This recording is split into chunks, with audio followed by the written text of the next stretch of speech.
discover more about the nature of reality and help create a better life for yourself and the rest of the planet.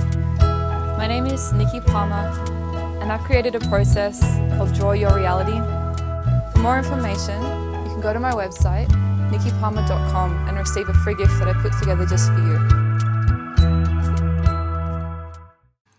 Now, organ theft, staged attacks, UN panel details White Helmets' criminal activities, media yawns.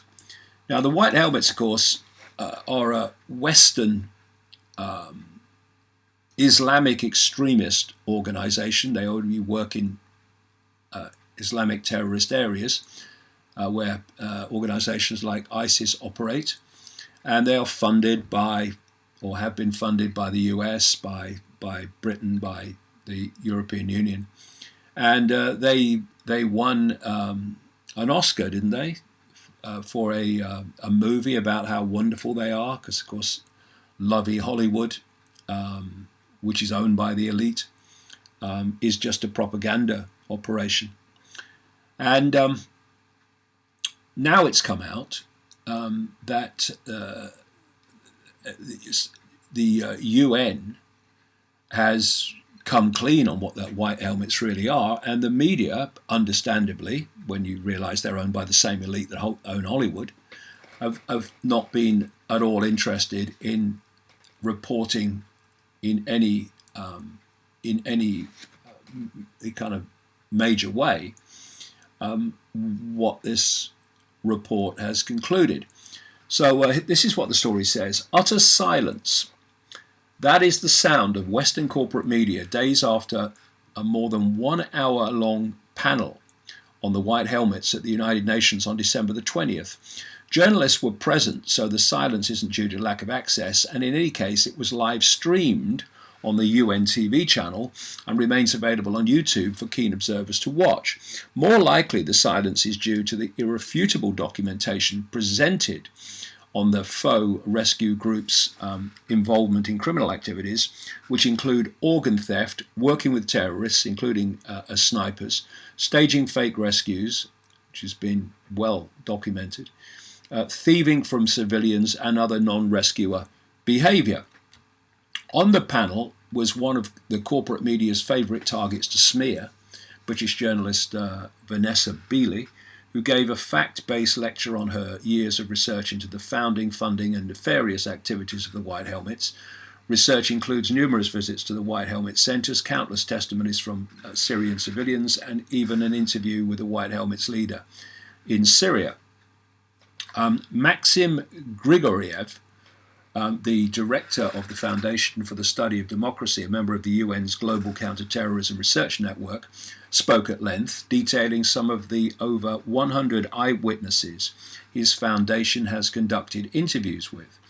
These include over 40 White Helmets members, 15 former terrorists, 50 people from areas where terrorists and the White Helmets operated, with another over 500 interviewed by surveys in Aleppo and Deraa. Among testimonies presented were numerous accounts of White Helmets' involvement in organ theft.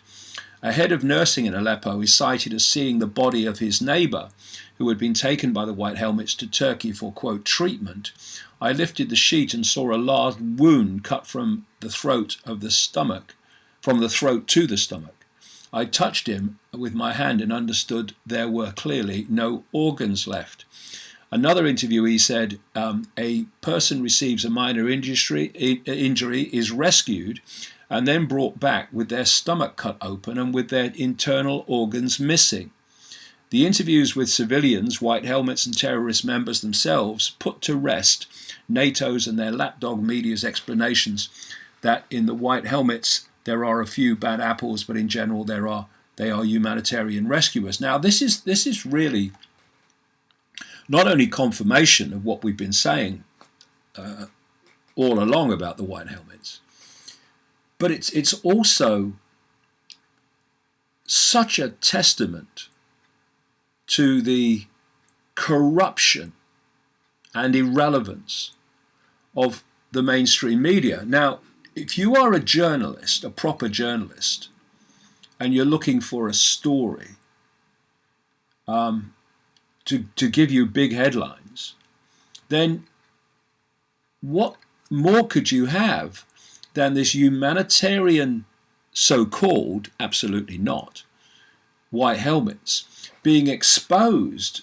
by UN organizations for all these things I've described, including gutting people of their organs. I mean, it's just a massive, massive story.